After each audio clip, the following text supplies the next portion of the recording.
Hi guys, ನಮಸ್ಕಾರ ಎಲ್ಲರಿಗೂ. Welcome back to our ಯದುದ ಯೂಟ್ಯೂಬ್ ಚಾನಲ್. ಸೊ ನಾನು ಲಾಸ್ಟ್ ವಿಡಿಯೋದಲ್ಲಿ ನಿಮಗೆ ಇನ್ಕ್ರಿಮೆಂಟಲ್ ಪ್ರೋಸೆಸ್ ಮಾಡೆಲ್ ಬಗ್ಗೆ ತಿಳಿಸ್ಕೊಟ್ಟಿದ್ದೆ. ಈ ಒಂದು ವಿಡಿಯೋದಲ್ಲಿ ನಾವು ಸ್ಪೈರಲ್ ಪ್ರೋಸೆಸ್ ಮಾಡೆಲ್ ಬಗ್ಗೆ ನೋಡೋಣ. ಸೊ ಇದು 10 ಮಾರ್ಕ್ಸ್ಗೆ ಲಾಸ್ಟ್ ಇಯರ್ ಕ್ವೆಶನ್ ಪೇಪರ್ ಅಂತ ಅಂದರೆ December-Jan 2025 ಬಂದಿರೋಂಥ ಕ್ವೆಶನ್ನು. ಅದಾದಮೇಲೆ ಮಾಡೆಲ್ ಕ್ವೆಶನ್ ಪೇಪರಲ್ಲೂ ರಿಪೀಟ್ ಆಗಿರೋಂಥ ಕ್ವೆಶನ್ನು. ಸೊ ತುಂಬ ಇಂಪಾರ್ಟೆಂಟು. ಸೊ ಬನ್ನಿ ನೋಡೋಣ ಏನು ಅಂತ.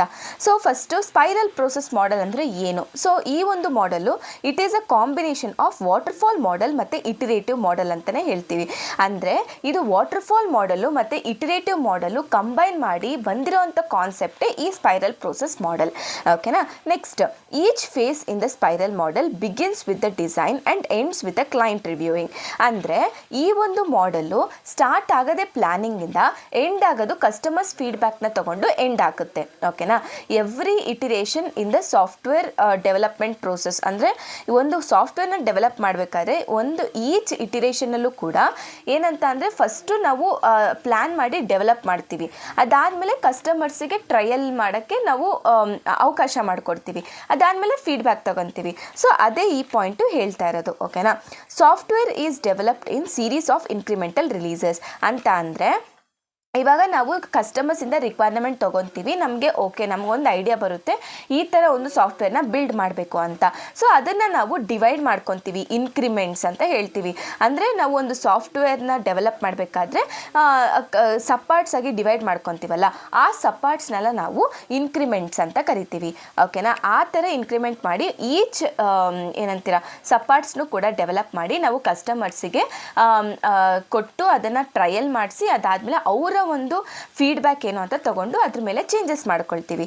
ಅದೇ ಇದು ಹೇಳ್ತಿರೋದು. ಓಕೆನಾ.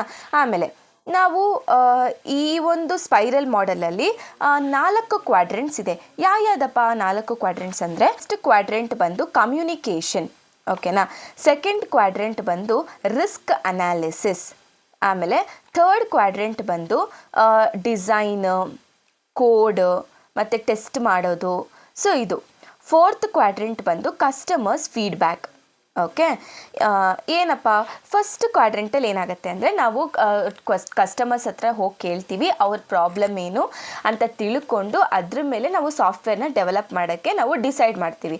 ಅದು ಬಂದು ಕಮ್ಯುನಿಕೇಷನ್. ರಿಸ್ಕ್ ಅನಾಲಿಸಿಸ್, ಈ ಒಂದು ಸಾಫ್ಟ್ವೇರ್ನ ಡೆವಲಪ್ ಮಾಡಬೇಕಾದ್ರೆ ನಾವು ಯಾವ್ಯಾವ ಥರ ರಿಸ್ಕನ್ನ ಫೇಸ್ ಮಾಡ್ಬೋದು ಅಂತ ನಾವು ಅನಲೈಸ್ ಮಾಡೋದೇ ಈ ರಿಸ್ಕ್ ಅನಾಲಿಸಿಸ್.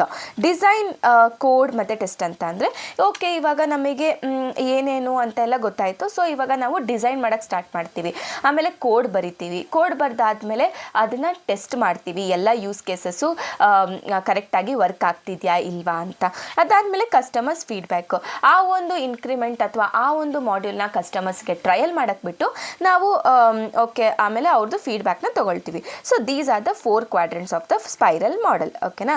ಸೊ ಇದನ್ನೇ ಹೇಳೋದು. ಸೊ ಈಚ್ ಫೇಸಲ್ಲಿ ಒಂದೊಂದು ಫೇಸಲ್ಲೂ ಕೂಡ ಪ್ಲ್ಯಾನಿಂಗ್ ನಡೆಯುತ್ತೆ, ಮಾಡಲಿಂಗ್ ನಡೆಯುತ್ತೆ, ಕನ್ಸ್ಟ್ರಕ್ಷನ್ ನಡೆಯುತ್ತೆ, ಡೆಪ್ಲಾಯ್ಮೆಂಟ್ ನಡೆಯುತ್ತೆ. ಓಕೆನಾ.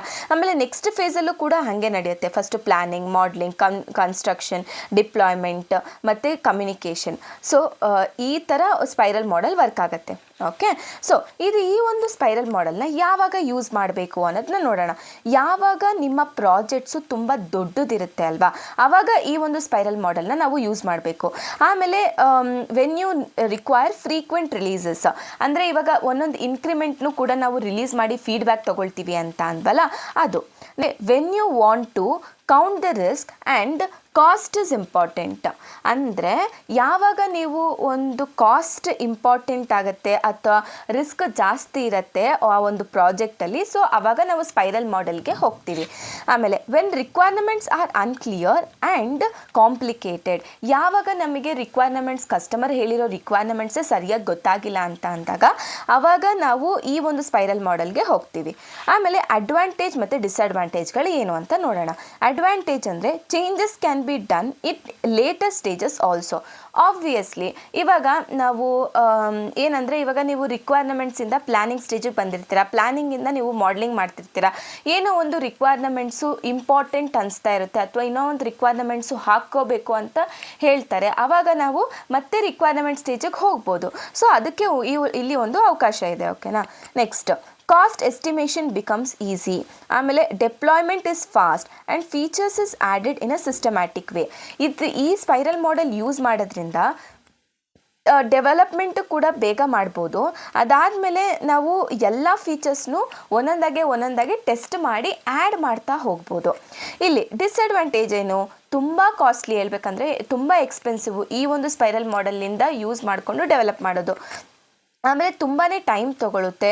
ಅದಾದಮೇಲೆ it is not use for small projects. ಇವಾಗ ಏನಾದರೂ ಒಂದು ಚಿಕ್ಕ ಪ್ರಾಜೆಕ್ಟು ಚಿಕ್ಕ ಸಾಫ್ಟ್ವೇರ್ ಡೆವಲಪ್ ಮಾಡಬೇಕಂದ್ರೆ ಈ ಒಂದು ಮಾಡೆಲ್ನ ನಾವು ತಗೊಳ್ಳಲ್ಲ. ಅಂದರೆ ಈ ಒಂದು ಮಾಡೆಲಿಂದ ನಾವು ಯೂಸ್ ಮಾಡಿಕೊಂಡು ಡೆವಲಪ್ ಮಾಡಲ್ಲ. ಓಕೆನಾ? For risk analysis we need experts. Okay, ಇವಾಗ ತುಂಬ ಏನಾದರೂ ಜಾಸ್ತಿ ರಿಸ್ಕ್ ಇರೋದ್ರಿಂದ ನಾವು ಏನು ಮಾಡ್ತೀವಿ, ಎಕ್ಸ್ಪರ್ಟ್ಸ್ನ ಹೆಲ್ಪ್ ತೊಗೊಳ್ಳೋ ಅಂಥ ಸಿಚುವೇಶನ್ಸು ಕೂಡ ಬರುತ್ತೆ. So these are the disadvantages. So last year ಪೇಪರಲ್ಲಿ ಯಾವ ರೀತಿ ಕೇಳಿದ್ರಂದರೆ explain about spiral process model, ಆಮೇಲೆ explain the advantages and disadvantages ಅಂತ ಕೊಟ್ಟಿದ್ರು. ಓಕೆನಾ? ಜಸ್ಟ್ ಈ ಒಂದು ಡಯಾಗ್ರಾಮು ಮತ್ತು ಪಾಯಿಂಟ್ಸ್ನ ಎಕ್ಸ್ಪ್ಲೇನ್ ಮಾಡಿಬಿಟ್ಟು ಬಂದರೆ you can score 10 out of 10. Okay guys, ನಾವು ಸಿಗೋಣ ನೆಕ್ಸ್ಟ್ ವಿಡಿಯೋದಲ್ಲಿ ಅಂತ ಹೇಳ್ತಾ ಥ್ಯಾಂಕ್ ಯು.